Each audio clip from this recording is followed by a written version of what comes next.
지도사도 그랬습니다. 서술형으로 내가 길게 쓴다고 해서 그게 서술형 아니에요. 그 의견이 얼마나 정확하게 잘 제시되느냐 그것도 좀 감안하셔야 됩니다. 이것은 강의를 듣는 분한테 제가 별도의 한번 오프에서 모여서 항시 지금도 계획하고 있는 게 그렇습니다. 그 인강을 들으시는 분들에게 1차 시험이 끝나면 바로 가답안이 나오죠. 그러면 2차 준비하시는 분들이 계실 거예요.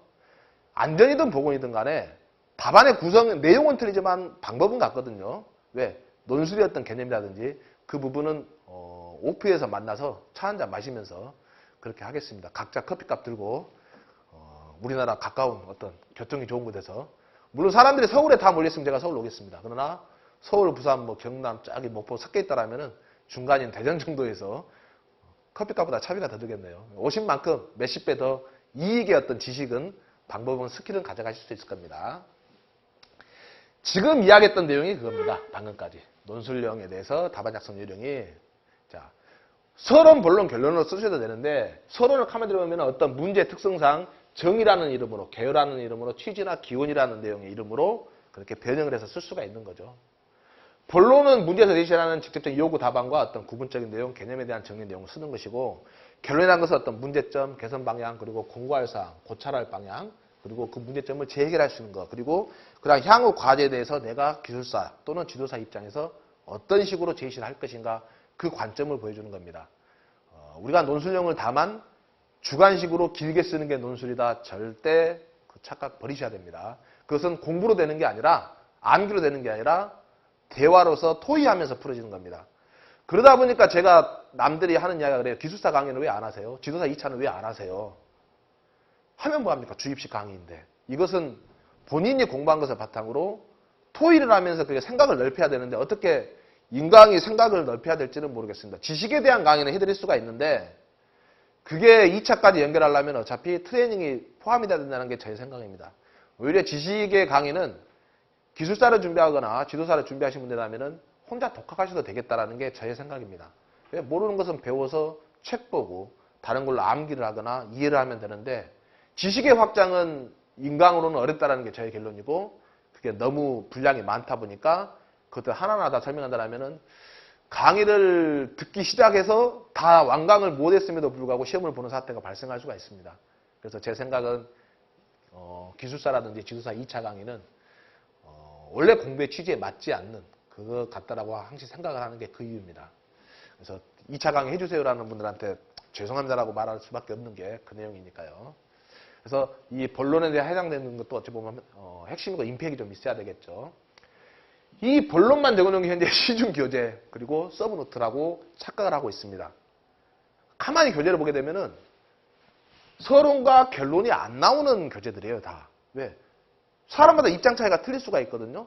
똑같은 지게차 사고가 났다 하더라도 사고 형태나 사고 종류나 어떤 그 상황에 따라서 경험해본 사람의 입장에서는 서론과 결론이 틀리게 나올 수가 있어요. 그리고 경험을 하지 못했던 사람 같은 경우는 서론과 결론을 이론적으로밖에 쓸 수는 없고 유추해서 쓸 수밖에 없습니다. 즉, 다 상황이 틀릴 수 있다는 겁니다. 근데 그 교재 같은 경우도 그걸 다 담고 있을 수가 없죠.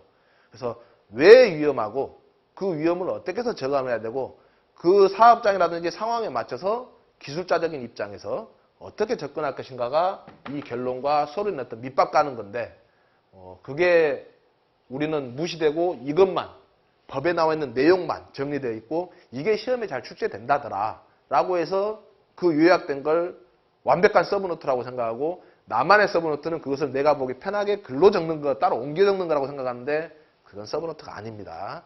제대로 된 서브노트는 이게 미서 돼야 된다는 거 그 내용입니다. 그래서 이게 정말로 들어가야 서브노트예요.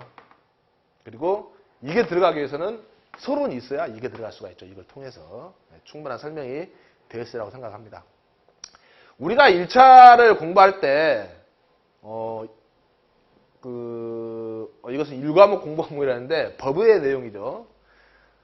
법은 1차, 2차, 3차 다 잘 나옵니다. 근데 어떤 공부를 하냐면은 수험자 입장에서 우리 공부를 해요. 과거의 사람들이 합격을 이렇게 했으니까 이렇게 외워야지 라고 생각하는데 그 잘못된 공부한 겁니다. 왜? 2차, 3차도 나오거든요. 그래서 법을 만드는 사람 입장에서 정부의 입장에서 이 법의 취지가 무엇인가 개념으로 접근하게 되면은 굉장히 쉽습니다. 근데 이걸로 하지 않고 나와 있는 텍스트 그걸 외우는 거에 너무 급급해요. 그건 올바른 공부라고 저는 생각하지 않습니다. 물론 기사나 산업기사는 통할 수가 있는데 지도사는 그 입장에 선다라면은 3차에서 진짜 2차에서 논술 결론을 쓸 때 어려울 수가 있어요. 서론과. 그래서 법을 만드는 입장으로 제가 설명해놨는데 법을 주관하는 입장으로 생각한다라면은 오히려 좋은 답이 될 수 있고요. 기사 또는 산업기사 공부하면 좀 지향을 하시고 기술사 쏘는 지도사 입장에서 기술적인 관점에서 지도하는 관점에서 기업을 그 입장으로 좀 서술해야 됩니다. 그리고 기출문제 위주 공부를 하는 분들이 있어요. 근데 기사나 산업기사는 과거 기출문제가 똑같이 출제된 경향이 있는데 지도사는 기출문제가 똑같이 안 나옵니다. 문제 은행식이 아니에요.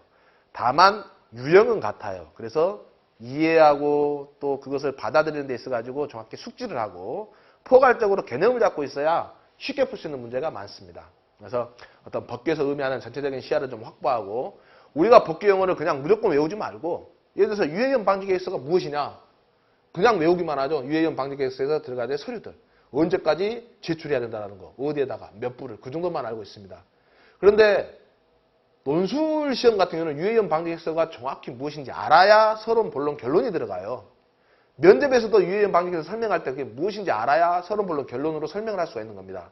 기사나 산업기사 입장에서 외워서만 그렇게 한다면 그것은 공부 하나만 합니다. 공부가 아니에요.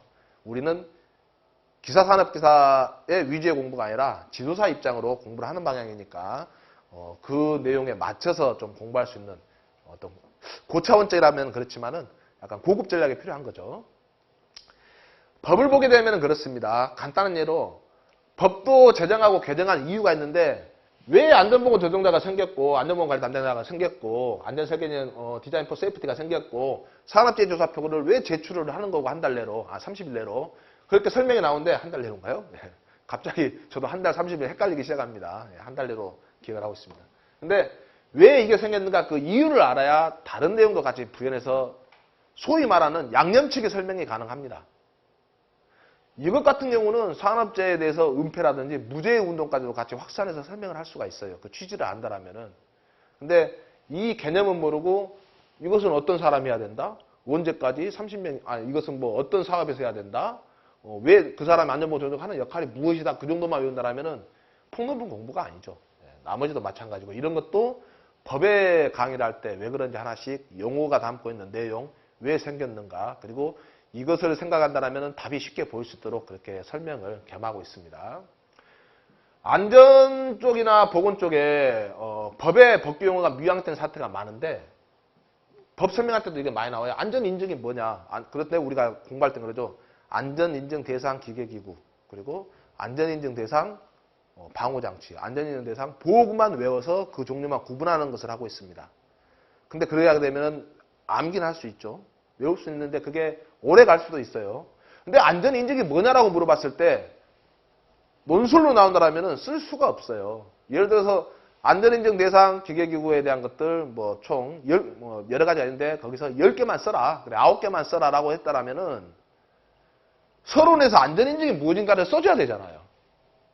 그리고 안전 인증에 대한 해당되는 종류가 무엇인지 본론에서 써줘야 될 것이고 결론에서는 왜 안전인증이 무엇이고 이것을 안전인증을 받아야 되고 여기에 대한 과거의 문제점이 무엇이어서 이런 식으로 우리는 계속 지속관리해야 된다는 게 결론에 들어가줘야 되는데 우리는 본론만 외우고 있다는 거죠. 그것은 1차 공부는 통할 수는 있어요. 물론. 근데 2차나 3차에서는 망한다라면 1차 합격한다고 해서 뭐 지도사 뭐 50%의 업무를 할 수 있는 뭐 자격증 주는 건 아니잖아요. 면허증을.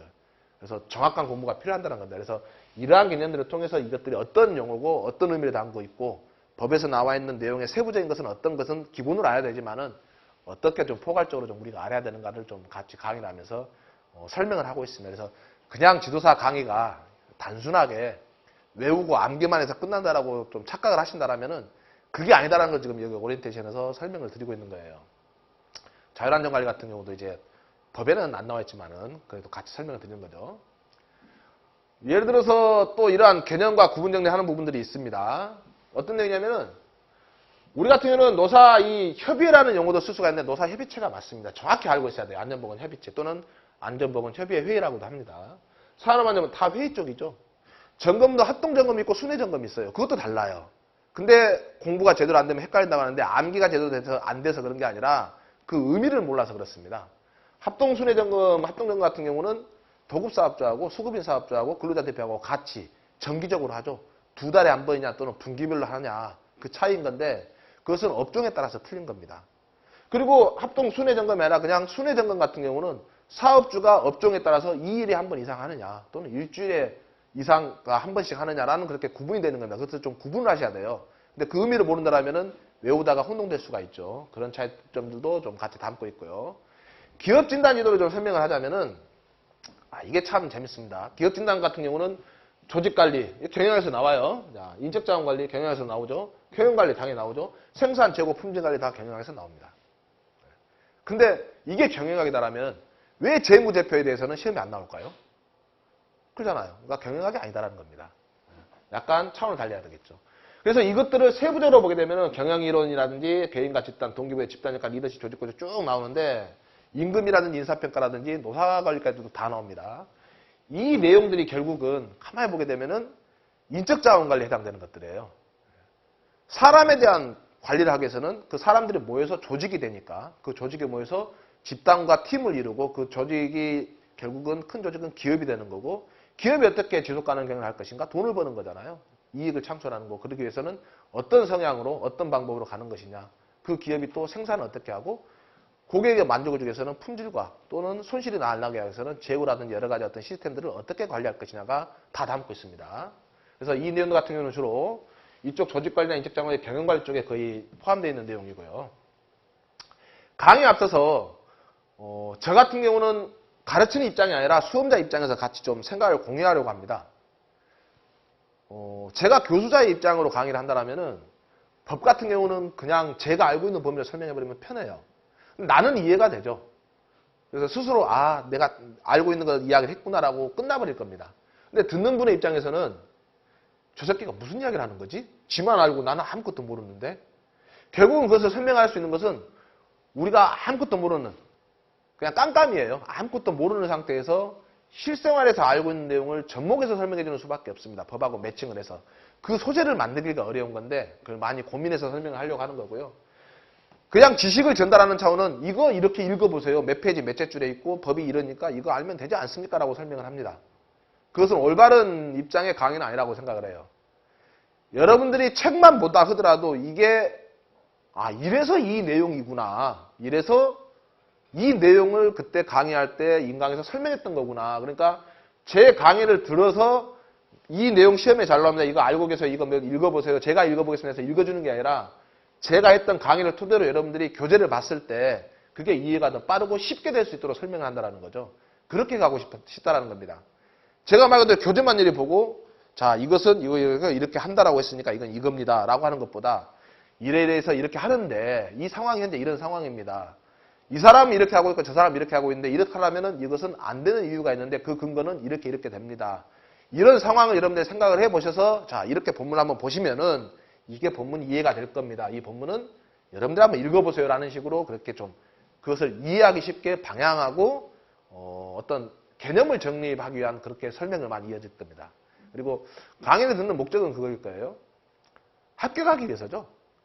근데 인강으로만 또는 강의로만 끝난다라면은 그게 또 합격을 할 수도 있지만 분명히 공부에 갈증이 있거나 내가 더 알고 싶다라고 하신 분 같은 경우는 더 물어볼 겁니다. 결국은 피드백이 있어야 되죠. 이런 질문을 최근에 하나 받았어요. 물샘닷컴에서도 별도의 그 강의 상담실이라든지 그런 동영상 상담실 그런 게시판이 있습니다. 그래서 수험생들의 질문들이 올라오면 거기에 답변을 하고 있는데 카페에도 올라오기도 하고요. 안전보건관리자가 공동선임이 가능하죠.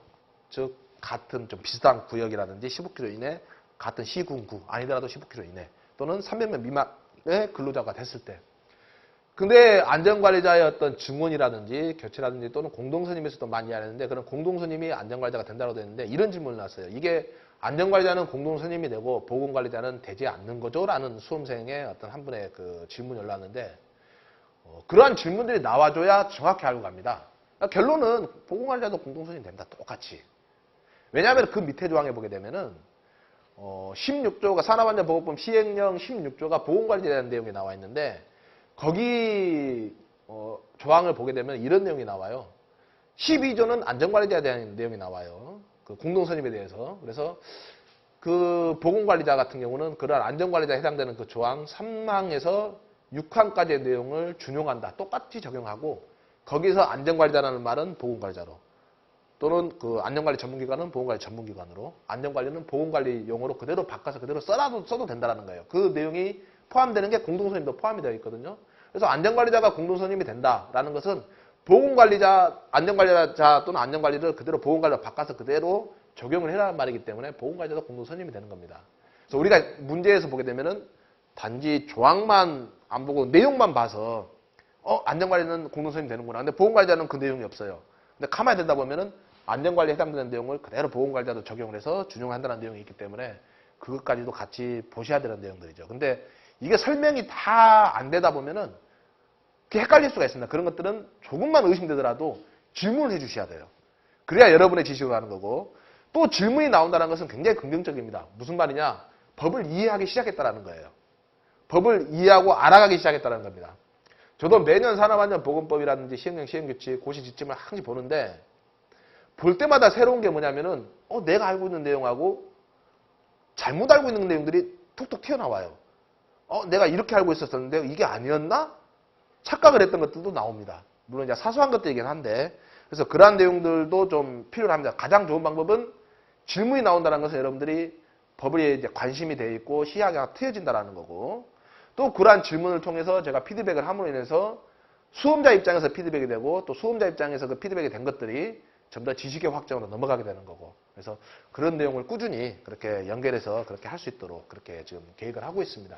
그래서 여러분들이 지금 산업안전지도사, 산업보건지도사 오리엔테이션을 했는데 1차 필기를 그냥 마냥 1차만 통과용이고 2차를 보기 위한 과정이다라고 생각하지 마시고 2차와 3차를 같이 겸하는 공부라고 생각을 하셔서 준비를 하시고요.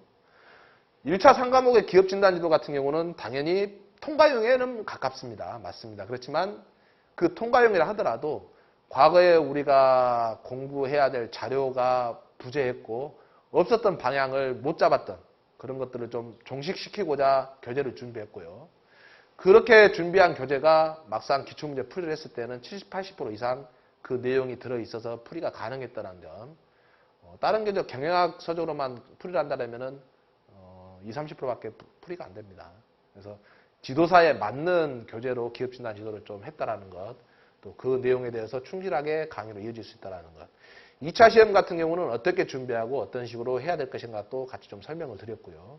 나머지 면접 같은 경우는 그때 제 강의를 들으셨던 분들이 2차까지 패스가 된다라면은 이제는 뭐 해야 됩니다. 무조건 모여서 같이 시뮬레이션 하는 겁니다. 서로 면접관이 돼주기도 하고 서로 답변도 들어주고 또 어떻게 채점할 것인가 예상 문제까지도 저도 제 나름대로 각 파트별 예상 문제를 많이 뽑고 있는데 그것들을 같이 공유하면서 실상 한 150문제 되더라고요. 많이 뽑아봤더니. 근데 그 내용이 다 그 내용입니다.